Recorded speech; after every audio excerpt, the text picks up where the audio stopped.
Namo Vishnupadaya Krishna Prestaya Bhutale Srimate Bhaktivedanta Swaminiti Namine Namaste Sarasvati Devim Gauravani Pracharine Nirvishesha Shunyavadi Paschachade Shatarine Bhaja Sri Krishna Chaitanya Prabhu Nityananda Sri Advaita Gadadara Srivasadi Gaura Bhakta Vrindam Hare Krishna Krishna Krishna Hare Hare Hare Rama Rama Rama Hare Hare Om Namo Bhagavate Vasudevaya Vasudevaya Haribol, todas as glórias aos devotos reunidos. Na aula de hoje falaremos o capítulo 6 do canto 3 do Srimad Bhagavatam, intitulado Criação da Forma Universal. Então vamos ao verso 1. O Rishi Maitreya disse: Assim, o Senhor ouviu falar na suspensão das funções criadoras progressivas do universo devido à não combinação de suas potências, tais como o Mahatattva.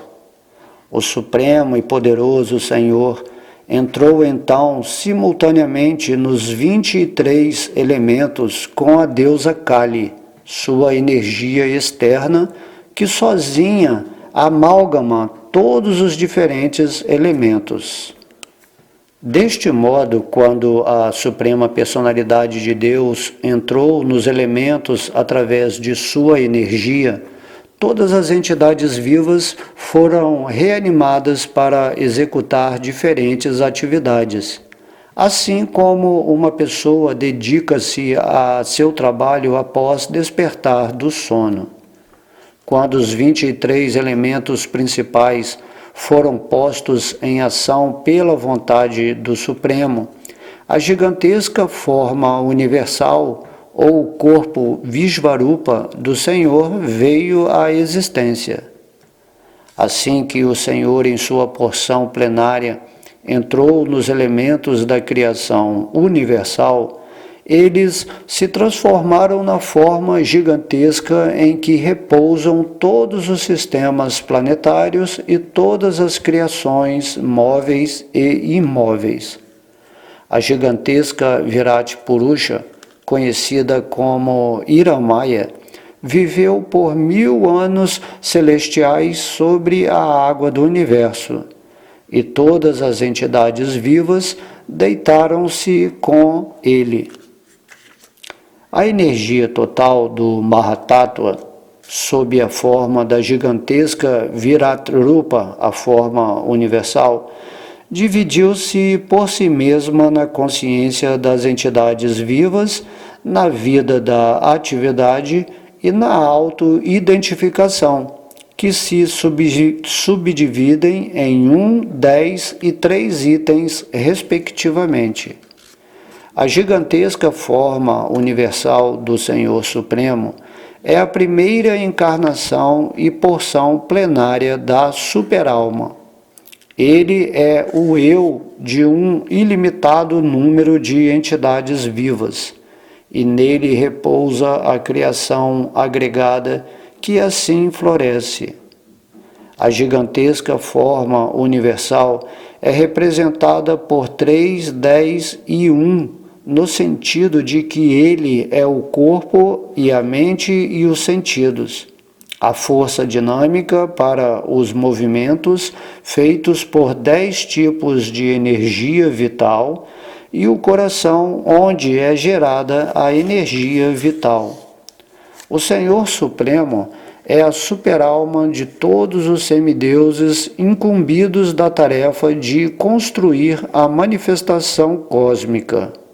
Quando então os semideuses oraram a ele, ele pensou consigo mesmo e deste modo manifestou a forma gigantesca para a sua compreensão. Maitreya disse: Agora, ouve-me contar como o Senhor Supremo repartiu-se nas diversas formas dos semideuses após a manifestação da gigantesca forma universal.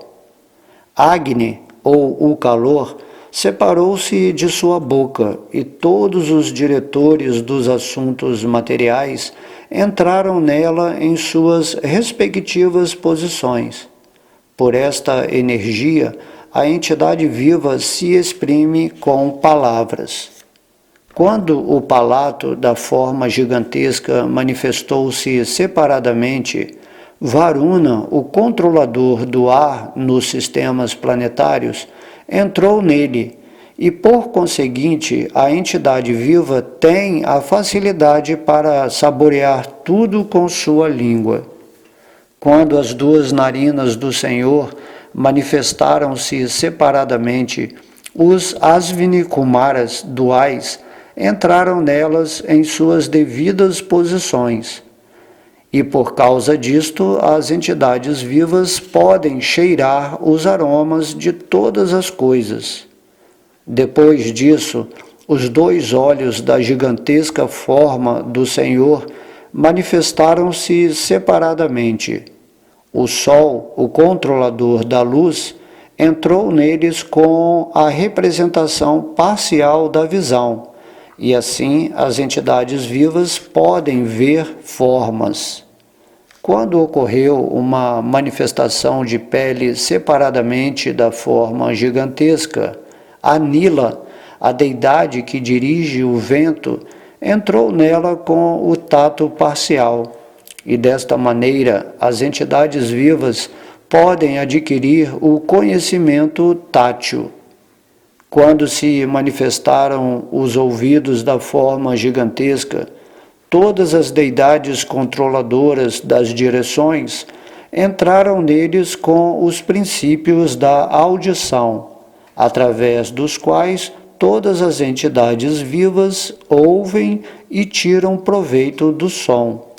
Quando ocorreu uma manifestação separada de pele, as deidades controladoras das sensações e suas diferentes partes entraram nela, e assim as entidades vivas sentem coceira e felicidade devido ao tato. Quando os órgãos genitais da forma gigantesca manifestaram-se separadamente, então Prajapati, a criatura viva original, entrou neles com o seu sêmen parcial, e deste modo as entidades vivas podem desfrutar o prazer sexual. O canal de evacuação manifestou-se separadamente, e o controlador chamado Mitra entrou nele com os órgãos parciais de evacuação. Desta forma, as entidades vivas são capazes de evacuar e urinar. Depois disso, quando as mãos da forma gigantesca manifestaram-se separadamente, Indra, o governante dos planetas celestiais, entrou nelas, e deste modo a entidade viva é capaz de fazer negócios para sua subsistência. Depois disso, as pernas da forma gigantesca manifestaram-se separadamente, e o semideus chamado Vishnu, e não a personalidade de Deus, entrou nelas com o movimento parcial. Isto ajuda a entidade viva a se locomover para seu destino. Quando a inteligência da forma gigantesca manifestou-se separadamente, Brahma, o Senhor dos Vedas, entrou nela com o poder parcial de entendimento, e assim os objetos de entendimento são experimentados pelas entidades vivas. Depois disso, o coração da forma gigantesca manifestou-se separadamente, e nele entrou o semideus da lua com a atividade mental parcial. Destarte, a entidade viva pode realizar suas especulações mentais. Depois disso, o ego materialista da forma gigantesca manifestou-se separadamente, e nele entrou Rudra, o controlador do falso ego, com suas próprias atividades parciais, através das quais a entidade viva realiza suas ações objetivas. Depois disso, quando sua consciência manifestou-se separadamente, a energia total, Mahatattva, entrou nela com sua parte consciente. Assim, a entidade viva é capaz de conceber o conhecimento específico. Depois, então, da cabeça da forma gigantesca, manifestaram-se os planetas celestiais e de suas pernas os planetas terrestres manifestaram-se separadamente, e de seu abdômen o céu manifestou-se separadamente. Dentro deles, os semideuses e outros também se manifestaram de acordo com os modos da natureza material. Os semideuses, qualificados pela superexcelente qualidade do modo da bondade, estão situados nos planetas celestiais, ao passo que os seres humanos, por causa de sua natureza no modo da paixão, vivem na Terra na companhia de seus subordinados. As entidades vivas, que são companheiras de Rudra, desenvolvem-se no terceiro modo da natureza material, ou a ignorância. Elas estão situadas no céu, entre os planetas terrestres e os planetas celestiais. Ó principal da dinastia Kuru, a sabedoria védica manifestou-se da boca da Virati, a forma gigantesca. Aqueles que se sentem inclinados a este conhecimento védico são chamados de Brahmanas e são os preceptores ou mestres espirituais naturais de todas as ordens da sociedade. Depois disso, o poder de proteção foi gerado dos braços da gigantesca forma Virati, e ligados a este poder também surgiram os Kshatriyas, seguindo o princípio Kshatriya de proteger a sociedade da perturbação de ladrões e patifes.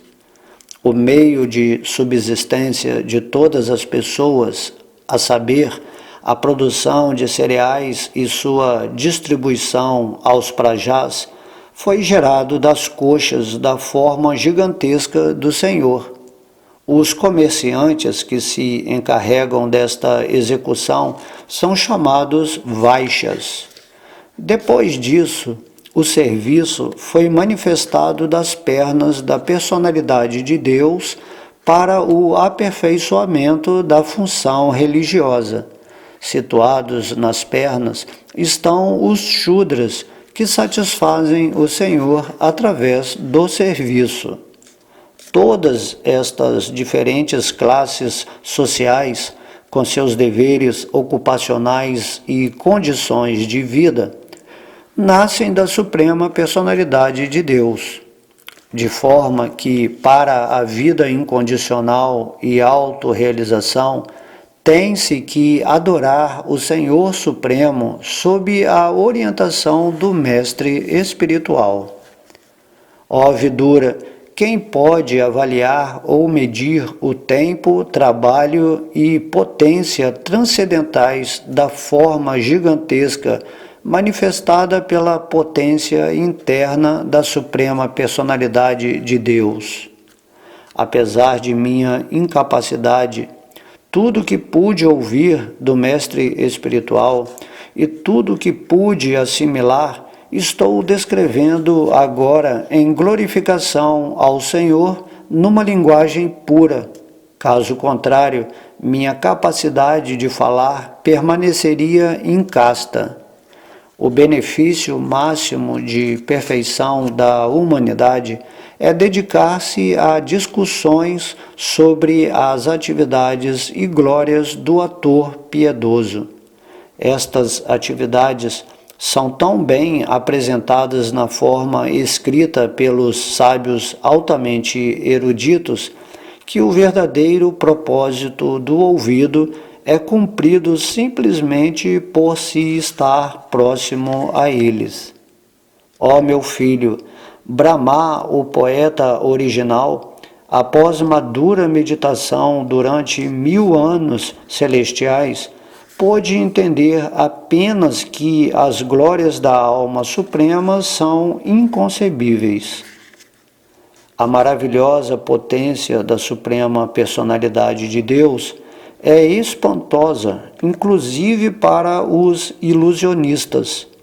Se este poder potencial é desconhecido, inclusive para o Senhor autossuficiente, então ele certamente o é para outros. As palavras, a mente e o ego, com seus respectivos semideuses controladores, não têm conseguido lograr o sucesso em conhecer a suprema personalidade de Deus.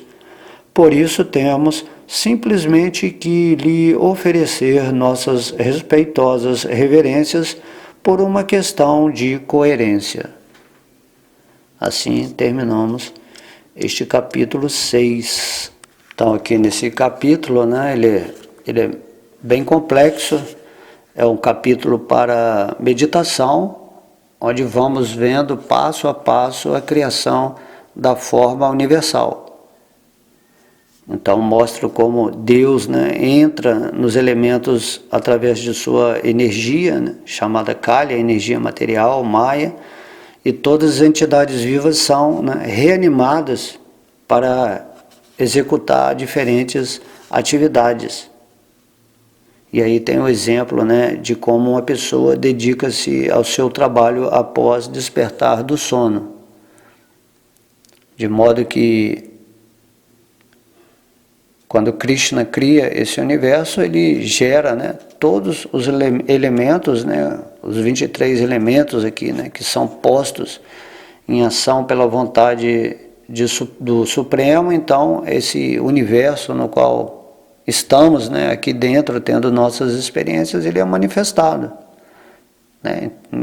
Desde lá dos seus aspectos mais superiores, quanto os lugares mais escuros, vamos dizer assim. E para cada coisa que é criada, há um semideus que controla. Então os semideuses vão entrando nesses elementos específicos da nossa existência, onde podemos ver que todas as atividades de pensar, da inteligência, da mente, dos sentidos, dos elementos materiais,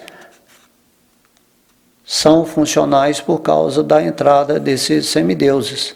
Então Krishna realmente cria tudo perfeito, porque tudo já está em Krishna manifestado, assim como uma semente de uma árvore, a semente já contém em si toda a árvore.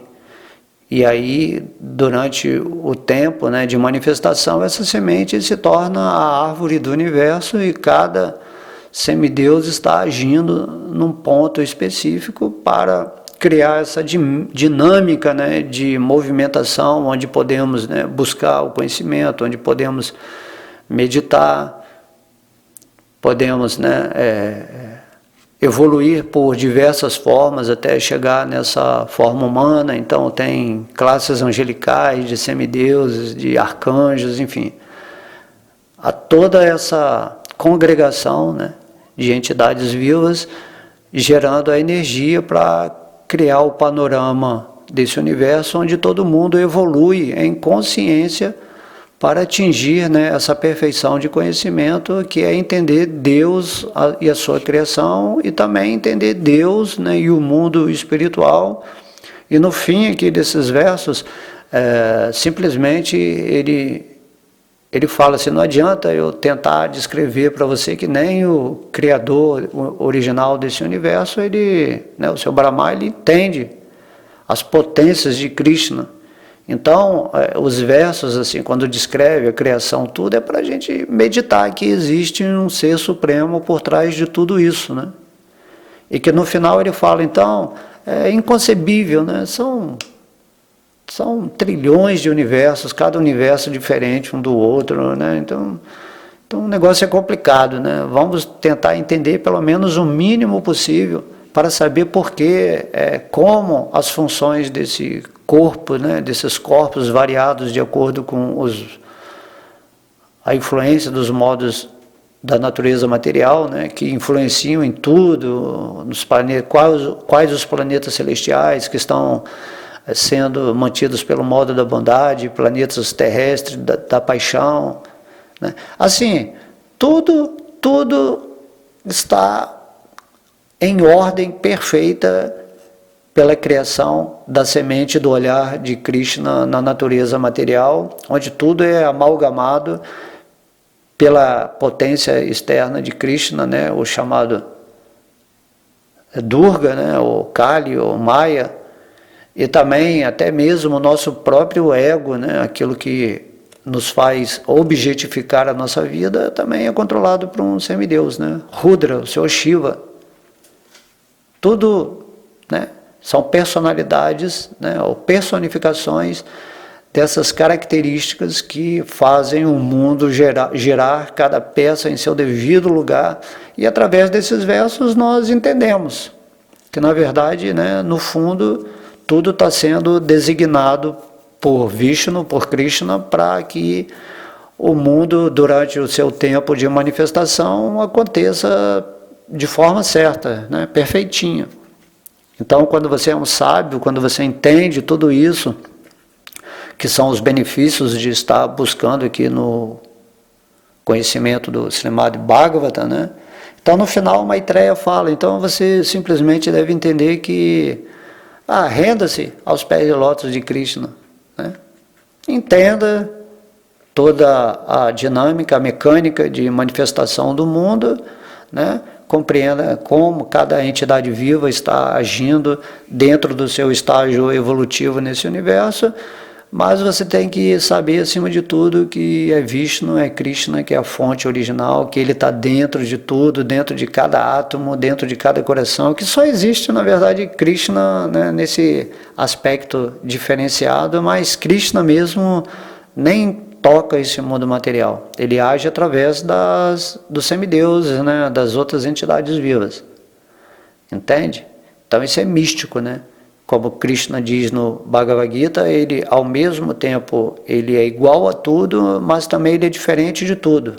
Ao mesmo tempo que ele está em tudo e tudo está nele, mesmo assim o eu dele, como Krishna, é diferente de tudo.